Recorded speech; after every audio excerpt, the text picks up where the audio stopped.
Welcome to the Consummate Athlete Podcast, where we explore what it means to be a well-rounded, happy, goal-crushing athlete. Every week, myself, sports journalist Molly Herford, and cycling coach and kinesiologist Peter Glassford interview experts and chat through all of your training questions. We're excited to have you along for the ride. Hello. Welcome back to the Consummate Athlete Podcast. Somewhat desert-y Yes. No, the conditions have become less dire as far as the heat. But yeah, very nice. We're still in Tucson, Arizona, but we're moreover towards the famous Mount Lemmon. Spending some time at La Buzz for anyone who's been there. We love the coffee shop and the mountain, so getting a bit of time with friends here, and then also last couple times up this big mountain. Yeah, you had a big ride today. How are you feeling? It was hard. Yeah, I rode up Mount Lemmon on my mountain bike, and then got my tempo intervals done.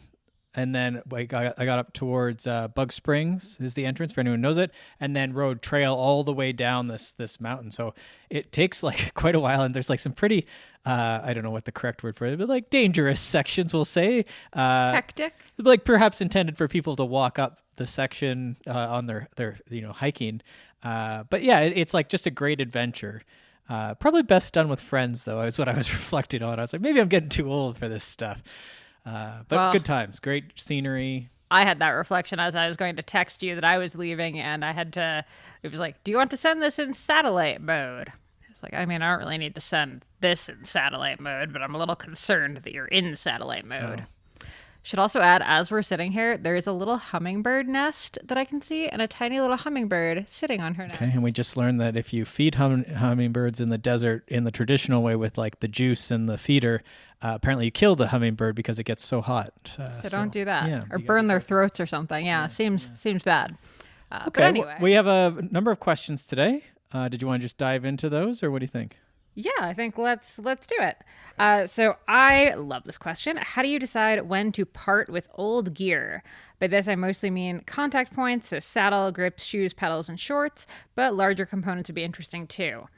So I'll let you sort of speak to this first, and then I will dive in, and we'll also include a couple links to articles we've done on old gear in general, not this exact question, but old gear in general. And you've done a few. The one that's coming to mind isn't necessarily gear, but it's like race medals. You did like an arts and crafts thing for a couple of things like this, where you've turned race medals into coasters and yeah. So I'll talk through that momentarily, but let's start with your. Okay, so I said, what was my? I'm not looking up, but I came up with this catchphrase all on my own with as I was responding to the email.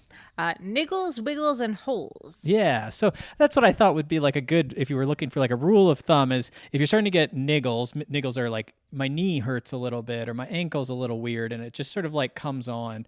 A lot of times what we would go through is check, like, has your seat shifted, bent, anything like this. Tim, our friend, the bike fitter who was on a previous episode, talks a lot about because our hips sort of like rock in different ways. We maybe have one side that drops a bit more. You can actually see the saddle start bending over time, which actually customizes it a little bit to your body. And then, of course, also we have our cyclocross racers or people like myself that are always jumping on cyclocross style, and that's pretty hard on the saddle rails over time. Now, Tim does say that it is a debate whether you should replace the saddle once it bends because you have sort of customized the saddle to your hips. So you do need to be careful, and I think that's where the niggles, like if you're starting to get new knee pain, new hip pain, new saddle sore, new whatever, then that's a sign to check through, especially those contact points. So our saddles, our pedals, our chamois, our shorts, our gloves. Am I missing a contact point? I think that's all the contact points. Grips, right? So those would be things that were just, when we get a new pain, and it's not like obviously you drilled your ankle off of a rock or something today, or I drilled myself with a pedal today. So the back of my knee hurts, but it's not a niggle. It's that I have like an acute injury. But if you have some of these more like gradually occurring, like this knee pain, that's to check that. And wiggles, so anything that's jiggly, and this is usually cleats or the bottoms of the shoes get worn out over time just from the pedal and the cleat, I guess, but mostly the pedal wearing out the bottom of the shoe. You clip in and it starts wearing out around the cleat, and then you get a little too much play in that shoe. So especially when you're doing like a high cadence drill, which you should do a little bit of high cadence drills for a bit of spice up those workouts a little bit. If you start seeing like a jiggly like it's just clicking, like click, click, click, click when you're doing 100 RPM or something, that would be a good sign to replace those cleats. And I always say, like, I do cleats probably 4 times a year, and I usually have 2 sets of mountain bike shoes. But I do dismount a lot in my training, and I do ride a fair bit, but those are not an expensive thing to replace on your bike. And the feeling of like just being really well connected is fantastic. But then again, the shoe wears out where it's a little loosey goosey. It doesn't tighten the way it used to. And again, it's just sort of sloppy. That would be the thing to watch for there. So that's our niggles, our wiggles. Does anything else? So our wiggles are our jiggles. This would be things like our wheels, our wheel bearings, our hub bearings, our even our derailleurs or the pulley wheels. Just even, you don't even need to know what you're doing, but if you just sort of go through and move them, try and move them the opposite, like not the way they usually, like wheels rotate, pulley wheels rotate, but if you try and move them side to side, there shouldn't be, most of these parts shouldn't have a lot of wiggles or jiggles. Pedals, like a Shimano pedal especially, but really any pedal is going to have bearings or bushings in there. And again, like there's the rotation direction it should move, but if you sort of move it side to side or up and down, a really worn out pedal or a pedal that's been hit a lot is going to have like movement in it. And again, those are things where those bearings now aren't efficient. Anything like a chain, a bearing that's dragging like that has movement that isn't in the direction intended, that's going to be power efficiency that you're dropping off, but also potentially is going to limit you. Many times I've been guilty of this, just wearing something down to the point that you have to replace a hub, replace a pedal versus do a bushing or a bearing kit on a lot of the stuff. Like to do a wheel bearing isn't really that big of a deal until you've worn like into the casing of the hub. Right. So that's our wiggles, our jiggles. Our wiggles, our jiggles, our niggles, and then holes. I think is obvious. You know, your tires have a hole in them. Your shoe, like my big toe, sometimes comes up through the tops of shoes. Like over a course of a few years, there's just like different pressure points that just start wearing through. On occasion, the butt of your chamois gets a hole in it. And sometimes you need a friend to sort of just go through and assess that for you. Like, are these appropriate for outdoor, like public use? And I had someone I was talking to and they said, you know, those are reserved for the trainer. And I think that's okay so long as that doesn't go into the niggles territory where you're starting to get saddle sores on the trainer. It's miserable on the trainer.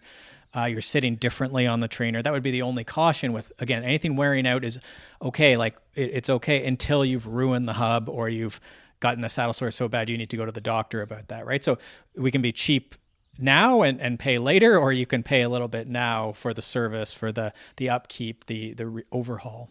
Yeah, I mean, I think chamois in particular are so highly individual, right? Like I have shorts that are 10 years old that are still in totally fine condition. Now, I don't ride nearly as much as you do. You basically need to replace your shorts most years. Mm-hmm. And here's the thing, like we all know that running shoes need to get replaced they say every 500 miles or whatever they're saying now. And I don't really necessarily believe that with every pair of running shoes. But even if the running shoe looks good, you may start noticing those niggles in your knee, in your ankle, in your foot, because the foam in it, even though it doesn't look like it's changed, the foam has actually compressed, so it's actually not rebounding with every step. Mm-hmm. So your chamois and to some extent your saddle, same thing. At some point, the foam in them is just not bouncing back. It doesn't have that same give anymore. Mm-hmm. Yep. Yeah, it's a great point. And when you're looking at your running shoes, is there I guess there would be holes and there would be niggles. Like every time you run in these shoes, you get a hot spot or a knee pain. You're often cycling, you have your brand new race shoes and then you have like the old beat up ones and you're always like taking the old beat up ones on like a trip and then we throw them out before we come back or something. But that almost having that contrast where like, I know I had this, I had my, my Tectons, my Hoka Tectons. And I was like, oh, I do still like these shoes, but when I run in my new versions, it definitely feels way better and I'm not as sore afterwards, right? So it's like, okay, well, maybe those old shoes aren't worth keeping around now. Like, why would you choose to be more sore and beat up, right? Just to try and, be cheap now and use those and like save the new shoes, right? Why not just run in the new ones? Exactly. Yeah. So I graduate those to either like gardening shoes or like they're for I'll save the bad shoes for like the last hurrah runs, I like to say. I think I've got probably 2 pairs waiting at home that like have maybe one more run in them, but they're for like the mud day. Yeah, which isn't usually your 50-mile race effort. It's no, you're just getting a 10-miler and it's just raining in April or something. So I might as well just take them out and get them done. Yeah. Well, and I like or you're out setting a course, or we're doing trail maintenance, and it's like those shoes have some grip on them, and they're mostly comfortable because again your foot has adapted to them. So maybe a run or a hike or again trail maintenance thing where you don't care that you're beating them up and making them all dirty and dusty. Yeah. And then do you have any thoughts on when to replace bikes? I mean, this is such an interesting question. And I recognize the answer is it depends. But let's say in a kind of perfect world where budget is not an issue, right? Like the person can afford a new bike. So we're caveating this with we recognize that the economic realities for most people do not allow them to get a new bike every year or whatever. But what are some of the markers that it's time for new bike day? Well, this is where the niggles and wiggles start adding up, or holes even, I guess, where it's as a bike gets older and older, it's just going to be harder and harder to keep all those things, right? Like your bushings, your bearings, your fork overhauls, that's just going to start adding up. And so you sort of like a car, right? Like a car can last for 30 years, but it starts getting more and more expensive. Every time you go to the shop, there's going to be something going on. So some people, everyone sort of has some people just run stuff into the ground and they never intend to resell it. And they almost use it like you talked about your running shoes. They might even get a new bike, but they keep the older bike and just use it on a lot of the training days or the crummier days. And then they have their really good bike, and that's how their system. And I think that works okay too. And then I think probably if you go much past 2 seasons, and then try and resell something, it's often tough to get a ton of money out of it. So it really just depends what you're trying to get out of the bike and what it's going to cost to replace it. But you're sort of doing that rough math of by the time I overhaul bearings and the stuff wears out or breaks, right? Because that's the other thing is again, wheels and forks and all frames can only take so much impact. So it's, as you say, so personal because some people don't ride a lot and some people don't ride in areas that are this area here in Tucson is just so hard on bikes. It's rocky and there's sharp stuff everywhere. So it's just, you're dinging frames and pedals and stuff constantly. I know Northern Ontario is like that too. You're just always on this Canadian Shield rock. And so I know people would blow multiple wheels in a year, whereas where I grew up, we would never blow wheels because it's just sand and, pine forest. So it sort of depends a lot, right? And then again, just how much you're racing the bike versus just riding it and that sort of thing. So, and even how handy you are. I know we have friends who are just so handy and love putting the new wheels in and stripping the frame right down and all the bearings out and polishing them up. And I mean, those people can probably use their bikes for 5 years or longer. Yeah, that is an excellent point. So yes, highly, highly personal. I do actually like the point you just made, though, about the resale value. You're right. It is pretty much in a year. Otherwise, you're pretty much off a cliff with the price that you're going to get. Between the wear and the tear, because that's what the person's going to look at, and they're going to look at, well, there's a new model. There's always the new model that they're going to compare it to. And if you go past a year or 2 or 3, now there's a newer model that also is available used that they're going to be comparing it to. So yeah, it's again, you don't want to push people into budget decisions. But I think that's actually interesting though, because the budget, if bikes are a big priority for you, the actual better budget solution may actually be to sell your bike at the end of the season. Yeah. Because completes are bikes are expensive, no doubt. It's really expensive to buy wheels and individual parts, like an individual fork and an individual derailleur and an individual cassette. Those are $1,000 each. Whereas, yes, a bike being 5 to 10 or more thousands of dollars is a lot, but you get a lot of parts for that and they're all brand new. Well, and if you could sell, so say most of the bikes that you want are in that $5,000 range. If you can resell shortly after for say $3,500, then you're really only spending say people 15. Who are really into buy and sell, they're always trying to roll it through and get their deal and whatever. So I mean, some people are really into it. Not everyone is, and like I say, those people just ride it till it just drops out and then it becomes their townie bike or something. Yeah. Okay. Is there anything else there that we've missed? You did sort of tease you were going to give us a bit of upcycling or reduce, reuse, recycle type stuff. Yeah, and I mean, I think first and foremost, though, I'm a big fan of just continually auditing your gear. So getting rid of the shirts, the jerseys, the jackets, the gloves, the whatever that you don't use, that don't really fit you, that maybe fit you 5 years ago, but do not fit you right now. Stuff that's just so out of date. I think a lot of us have way too much kit for the amount that we actually train or ride, even if that is every day. I think actually this current trip we're on is every time we do one of these van trips, we realize that like whatever fits in the gear bag is about what you need. Is actually too much, right? Like I'm barely touching anything below the like top of my gear bag because we're doing laundry, so only like my favorites are getting circulated through pretty much. Now granted, most of what's under them is stuff that's not really right for the weather that we're currently in. Yeah, and so sometimes there's, I don't know, this is a Marie Kondo thing. What was her stuff called? Spark and Joy. But I think I like the idea, and we did this when we moved, or I did, where I sort of just took everything and I like put it in a bin, and then slowly started like, okay, I need shorts today. So I would grab like a set of shorts, and then those shorts that I used, I would put into my shorts bin. Smart. I like that. And then now I have to part with all the stuff that I didn't use, which is the more difficult part, but it's in a bin, the stuff that I haven't really used. So something like that might be worthwhile as we come into spring, summer, is just if you do have a ton of stuff. And then I guess if some of the stuff is pretty good, which I imagine it is, you haven't worn it out per se. It's just, you don't like those shorts, or the color have changed, what's stylish, or the sizing has changed or whatever. Those are great things to donate. Like, it seems odd. I know some people are like, ooh, gross when you donate shorts or whatever, but you can wash shorts, and then like young kids who don't have shorts definitely will use these things. But there's also jerseys and jackets. A lot of times the younger kids don't have any like arm warmers, leg warmers, jackets, vests. So any of those spare things, your old team, the thing that's again like a weird color that you don't like, I would donate versus throwing out for sure. Yeah, 100%. Yeah. I know most of us, if you go through your sock drawer, you definitely have like at least 5 pairs of socks that I have quite a sock stock. Never use, that you don't like. Just get rid of them. Okay. Like, what are we saving them for? Yeah. And then as far as like upcycling goes, yeah, we have a few posts over on the blog. I've definitely used...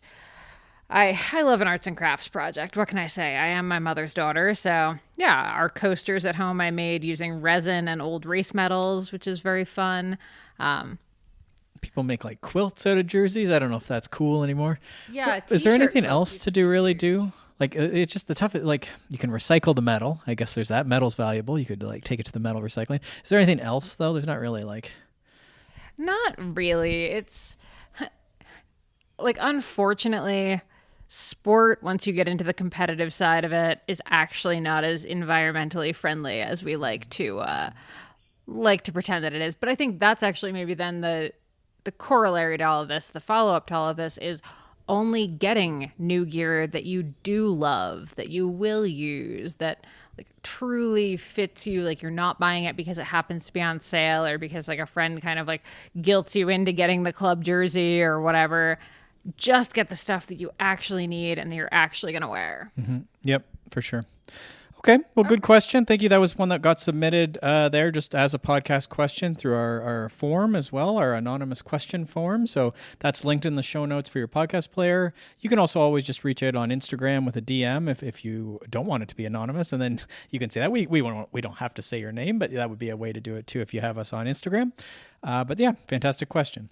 Excellent. Side note, the hummingbird is back. I cannot stop staring at it. It's so cute. Okay, next question.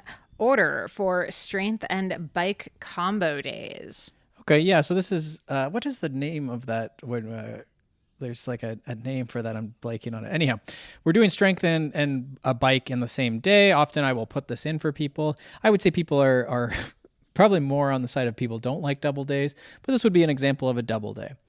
And okay, hang on. Let me just soapbox for a second. Double days are difficult. Whether you're just a busy person and just don't have a lot of time, but especially when you are like a woman who then needs to like shower and clean up after. I get so grumpy that it's so easy for you to do double days, and it is so much more complicated for me to do them. So, well, with that said, This is concurrent training. That gave me time to think about what we're talking about here. So this is the idea of doing training, strength training and endurance training at the same time, even in the same program, but then also in the same day and perhaps in the same session if you do end up combining them. So when someone says like, which order should I do this in? Usually there is an order in Training Peaks when we're programming this. So usually that's the order that I'm sort of like suggesting, but not always. Sometimes I don't really care or whatever. So there's sort of three answers here. So you have a bike and you have a strength train. So what I usually say is, what is the most guaranteed order for this that you are going to actually do it? And that's probably the way to go at the start, right? Because most of us are not pushing the limits of either of these things where the idea of interference or anything like that is that big of a deal. We just need some movement throughout the day. So whatever is the most appetizing or fits into your work schedule is great. Then if you said, Peter, it's blank slate, I will do whatever you say, then I would usually have, especially as we get into the spring, I'd say the bike probably comes first for a cyclist, someone who has some cycling goals coming up. And then more in the evening, they say 3 to 6 plus hours later. So this is a meal, maybe a nap if I'm completely designing this day, or maybe 2 meals. I thought you meant 2 naps. Well, it could be 2 naps too. It depends how hard we're pushing between those. So that might be like a morning and then an after work. That's 8 hours plus, right? And we could have breakfast, lunch, potentially even dinner between those sessions. So that's sort of what you would typically see. The idea there being that you sort of go with like whatever the most important thing is should probably come first. The other idea is that strength training tends not to be affected by like a high intensity interval session, a bike session, an endurance session, as much as the opposite, where if we do strength in the morning, sometimes that does decrease. And then strength tends to not be especially for a cyclist who, again, isn't necessarily like putting 1,000 pounds and like screaming and doing like a max squat or bench press or something.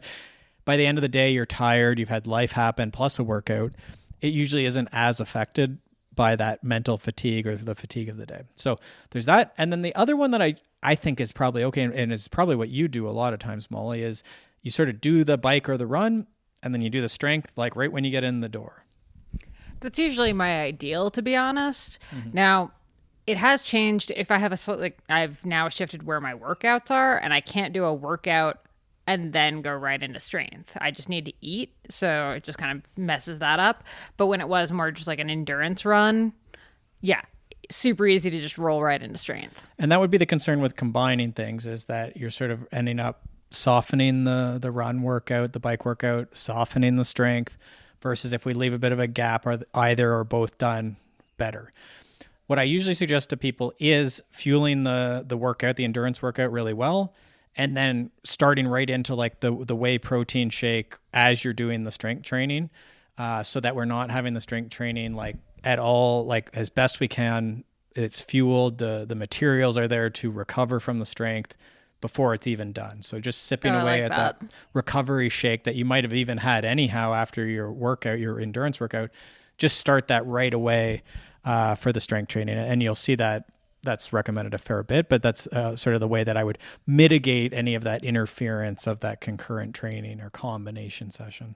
Now, what are your thoughts on if body composition is one of the goals? I've actually been kind of thinking about part of why I shifted to actually trying to separate my strength from my running was thinking about kind of blood sugar spikes and getting in those sort of actually getting the double day.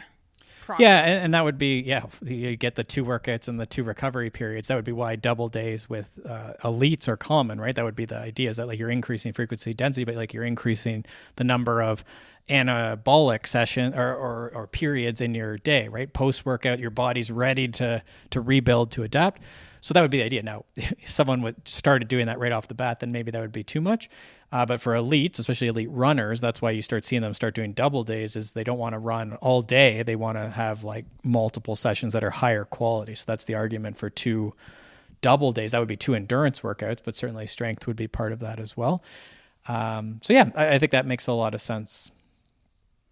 Yeah. So basically, the short answer is whatever will make you actually do the thing. Mm-hmm. And then the slightly more nuanced answer is, well, it depends. Well, and I think that like whatever the most important thing should come first, because sometimes we get derailed in the day. So if this was November, October, my answer might be slightly different. And if you are someone in the southern hemisphere going into winter and you're doing like a strength training block, then the strength could certainly come in the morning as well. And again, some people's preferences, that would actually be completely fine. They don't notice the strength training until maybe the next day.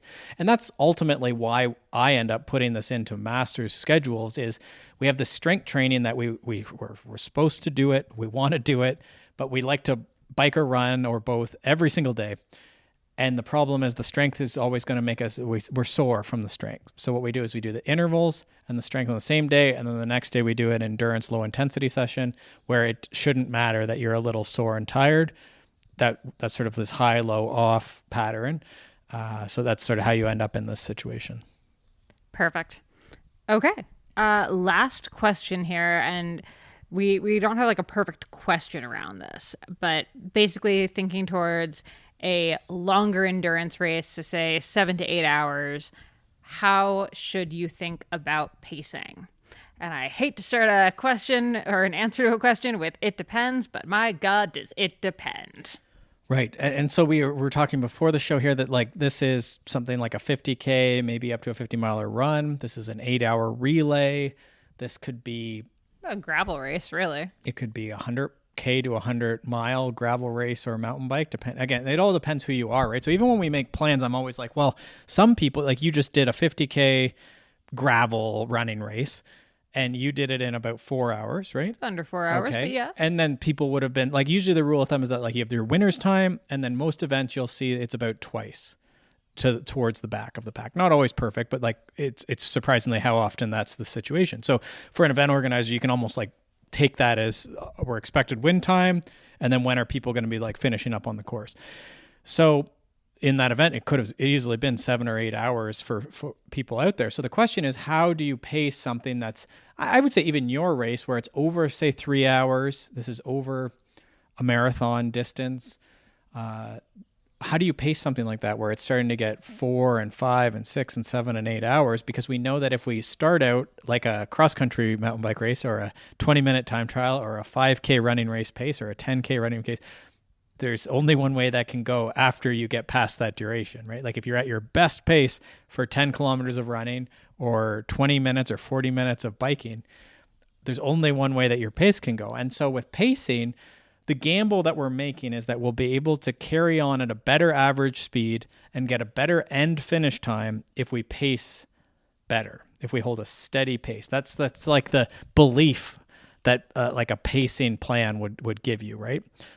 Now, most people find that really hard and they don't believe in it. And so they say, oh, I'm just going to run really hard at the beginning. And then they end up having to fade as the race goes on. Well, and I mean, the nuance to that too, especially when you come to gravel racing or other bike races, is you do kind of need to go harder in the start because you want to get in with the right group for you. And I mean, a lot of people go out way too hard at the start of bike races and end up with a group that is way too fast for them. Yeah, probably the right group is the tricky thing in that, right? How many people think they're in the right group and they find out they're so several groups ahead. You like the right group would be the one that you're going to finish with, and that's hard to figure out unless you're just in the front group. It's more obvious if you're in the front group. For sure. So I think what I'm saying with that, though, is it's not like we're suggesting that when you are planning your pace for the race, it should be the exact same pace the entire race. Mm-hmm. Like, yeah, you can surge. And as you mentioned, like something like a bicycle race is going to have more drafting and tactics where if you do expend some energy, you might get an hour where you don't have to do very much work at all. You could be under your heart rate limit or your power goals or whatever. Now, running, the problem is there isn't really so much of that. There might be like a motivation to being in a group, but there's not really much in the way of drafting. Yeah, and running is so tricky with that. There's some motivation to be had with a group. Honestly, I usually just feel really annoyed. Mm-hmm. Like I was very happy to ran with a lovely person at Mid-South, but for the most part, I really just prefer being on my own. Yep. Yeah. So what can we do? So experience, you've done a number of these races that are up into the like 5, 6, 7, 8, 10, 12, 17, 24. And so now we have a bunch of race data that you could look at. You can look at paces. You can look at heart rate values if they're available. Maybe there's a power values if they're available. Maybe there would obviously be pace values for running. Did I say that already? Pace values. And then there would be feeling, right? Like you just get a sense for like, this is a 20-minute pace. This is race pace, for like shorter, like my breathing is heavy. I'm really like focused. Like I can't really think about a lot else. I can't talk about anything else. And then there's all day pace or whatever, ultra pace, 50K pace, 100-mile pace. And the idea that these long ones, often the first half of them, are going to be a little boring if you're doing it right. It shouldn't be all in. I can't eat. I have no time to eat, no time to fuel, no time to stop at the aid stations, no time to whatever. I can't even talk. You should be back from that. This is where our talk test probably has some utility. This is where checking in on that breathing rate. This is where, again, some experience in your training that's similar, where you know that when my heart rate is 170, this is like me in a cross-country Olympic race that's going to be under 90 minutes. So if at the first hour of the race, and this race is going to be an 8-hour race, I'm at 170, then we're pretty sure our bodies are predictable like this. Heart rate might vary a tiny bit day to day, environment, nerves, whatever. But at some point, there's only like it's pretty good. So it is where we want to gather some experience. So if you are very new to this type of thing, then you can go in and just be conservative. Like, don't worry about the group. We say complete before you compete. So start at the back of the group and ease into the day. And this is where you can start building belief that pacing works, because over the last half, you should start finding that, oh, I actually still feel pretty good. I'm still bringing in food. I can still move. And oh, these people, it look like they're just standing still as they're going by. And you start picking up people. And then you should finish. Like that's the experience that we need to all have to have this pacing. But I think in training, trying to really think about like, how am I going to pace? How am I going to limit myself from not doing a 5K TT or a 20-minute TT to start this event? Well, and conversely, I think it's also okay and probably a positive thing if you do accidentally overpace a couple times in different races. Obviously, we don't want this to be your A race. This is why we race before the race. But I think that's good information too, because I do think there's also the category of runners and riders that actually accidentally end up underpacing and never actually performing at their best because they're so afraid of kind of what's your like putting your hand to the flame. Yeah, like putting your hand in the fire. Yeah, so there's like, it's sort of like a marshmallow, right? Like if you put a marshmallow in the fire, you just get burnt and it's over. You don't really get anything. But there's like a sweet spot there where it's like hot. You're slowly like going to be done. But it doesn't all happen in a flaming mess. Yeah, and I've been talking to, actually for an article, a lot of different researchers about pain. So people who aren't in the endurance sport world, but study pain. And I think what's really interesting is this like, I don't even know how to phrase it right now because I'm still trying to figure out exactly how I want to write about it. But basically, if we just kind of are always trying to avoid it, we're never going to grow any tolerance to it. So if we always avoid that discomfort or like stay a little bit too low, then we're never going to actually get better at experiencing that discomfort. Now, conversely, if you turn the discomfort up to 11, you're going to hit the threshold of the discomfort that you can tolerate. Much quicker. And this is where training is going to teach you. Like, this stuff is like fairly mathematical. Which is what all the experts keep. They're like, I keep being like, so what's the secret sauce? They're like, well, you just have to do it a lot. Yeah. So do different types of intervals. Like, what is a VO2 max interval? It's something that's like, maybe you can like hold that pace for intervals that add up to maybe 12 to at most maybe like 25 minutes. Right. So this is our 4x4, 5x3. And in those, you're full gas. Like, there's not a lot of thinking. There's not a lot of talking. There's a lot of heavy breathing.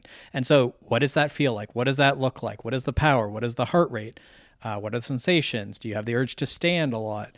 These are like, and then what do you feel like after? Well, I don't really want to continue anymore. I want to go home. Okay, well, let's like avoid that. And that's, again, heart rate's getting over that maybe 85% of max heart rate. This is powers over that threshold heart rate. This is what we might call anaerobic. That looks a certain way. And then we have our sort of moderate is our sweet spot, our tempos, or even into a bit of threshold, what we might call threshold training. And we can do this type of train, 2x20. What's that look like? What is the type of output that you can hold? How fast can you go?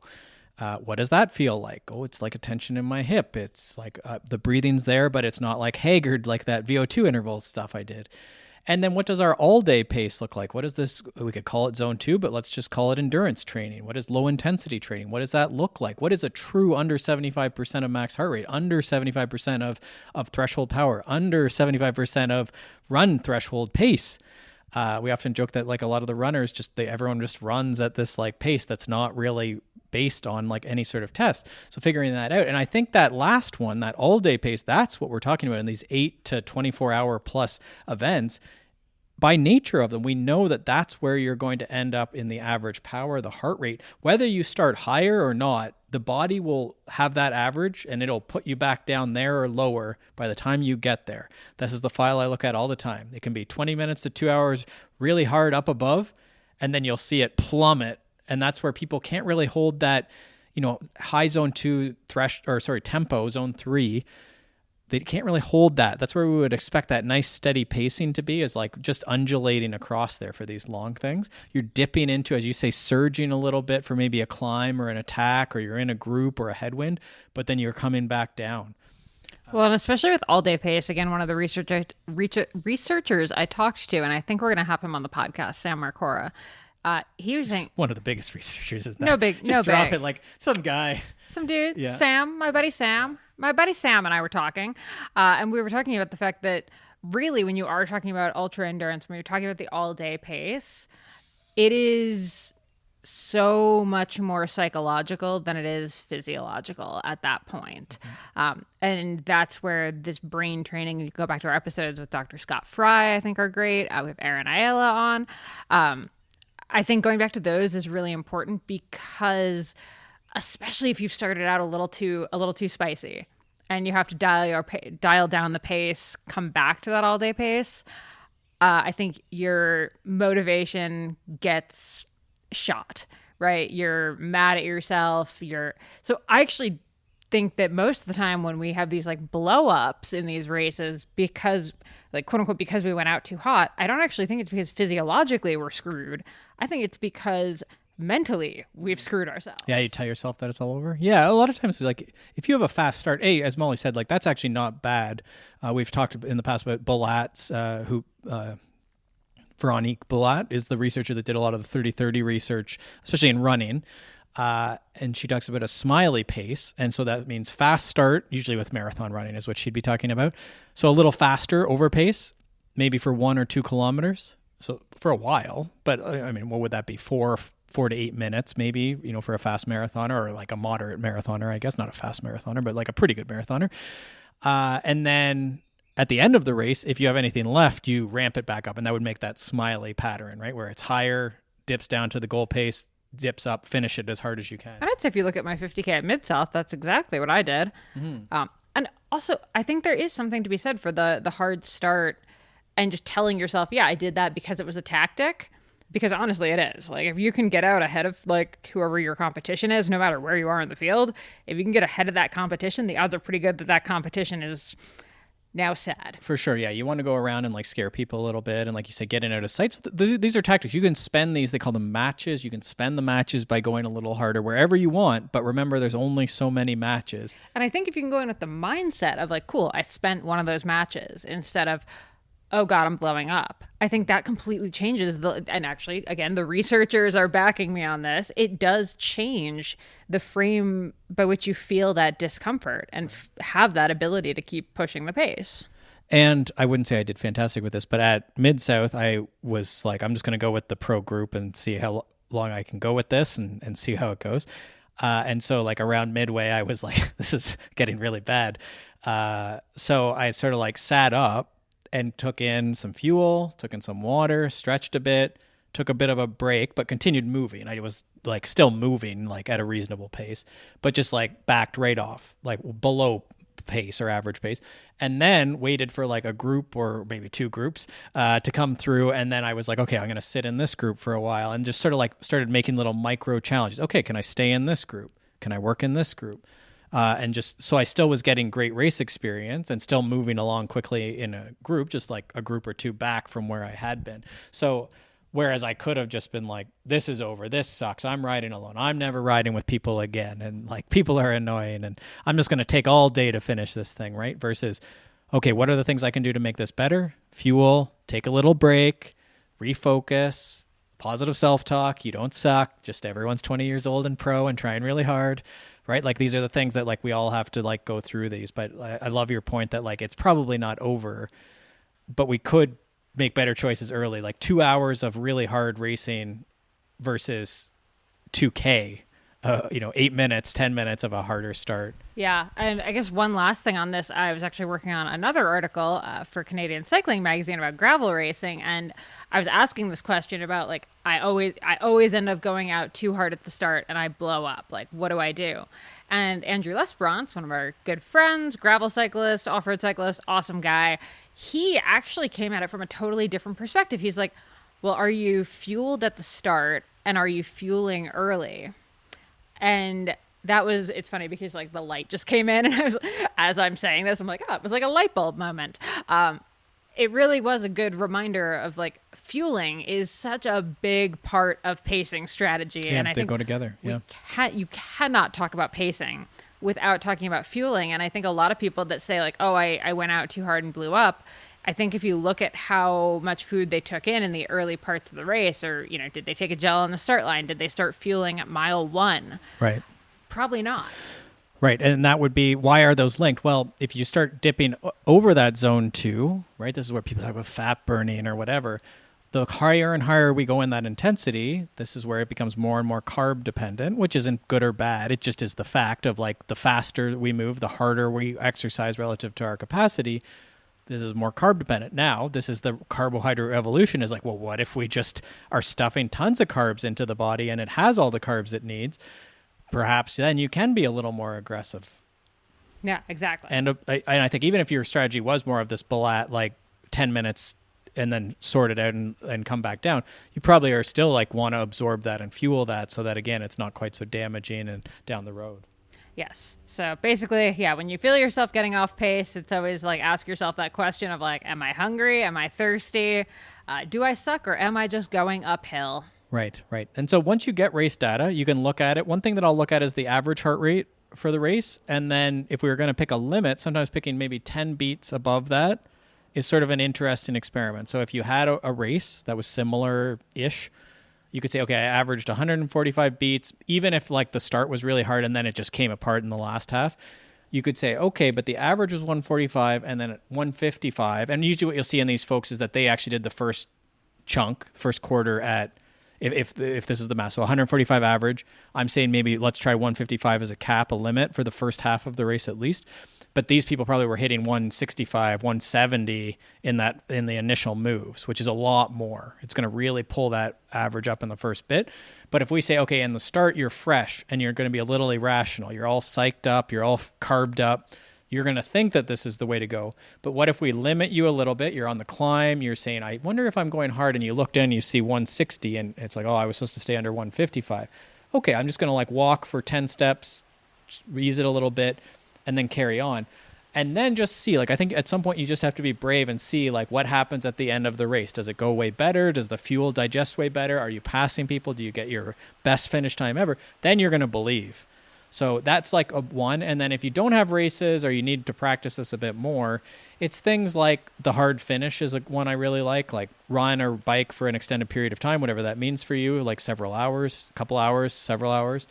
And then 20, 30 minutes, like hard, like empty the tank. So we're practicing the end of that smiley race. We're not doing the start of the smiley race, just the end of it. And if you can't accelerate and hold that 20-minute TT, then there's a fuel or a pacing thing. You're either riding your endurance too hard or you're not fueling it, or as Molly said, maybe a bit of both.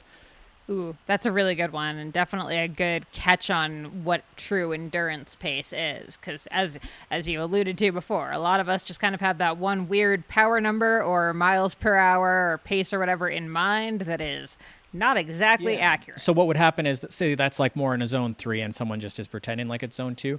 Now they've burnt 2 or 3 hours of tempo, and 2 hours of tempo on a bike is enough, but like running like that would be like hard. And so then if you say, okay, well, now we're going to go up this mountain for 20 minutes and like hard, and it's like, they're like off the back, then that would be like a good sign. So that's a great workout. And then the other one I do use a lot with like Unbound or Leadville, and this is actually stolen from Dave Weens of Leadville fame. He was the original champion of Leadville, maybe the greatest champion of Leadville. We'll say Keegan's pretty good too, but Dave was there before that other guy came with the doping and stuff. Not Keegan, to be clear. Yeah, not Keegan. The other guy that came and beat Dave initially. Go back and read your history books, kids. Anyhow, Dave Weens had this one workout, and it was like 4 hours hard. And it was just like, you would go hard, but not like, you can't go like sprinting because it's 4 hours. And the catch is he would usually put like a bit of climbing goals, so like say 5,000 feet in 4 hours. But this is a bit relevant to whether you're Dave Weens or like someone else who's finishing like a 12-hour versus, whatever he was, 7 hours at the time or whatever. But again, the goal with this is that we would do some sort of performance that we're expecting, but also at the end of it, not be so crippled that we like can't, so tired that we can't couldn't continue. So this would be a test of the 8-hour pace. Well, and it's funny.